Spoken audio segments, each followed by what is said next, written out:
Guys, today we talk about how can you fix this problem or know how you can do that on your PicWish app. So you just follow these ways, then it's going to work with you. All you have to do in the first, you just click on settings here, just click on it. So then it's going to take you to this list. It's going to show for you like this. Then you go down, just keep going down here. You click on apps. Then you come to apps list and here you're looking for PicWish app.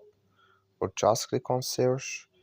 Then here at PicWish it's going to show for you like this, click on it. So you come to next step here, click on for stop, click on OK. Then you go down, just click on storage, come to storage list here, just click on clear cache. Then all you have to do now, just turn off your Wi-Fi and turn on it again, then it's going to work with you. That's all you have to do. That's all. Thank you for watching. Don't forget to support us by liking and subscribe.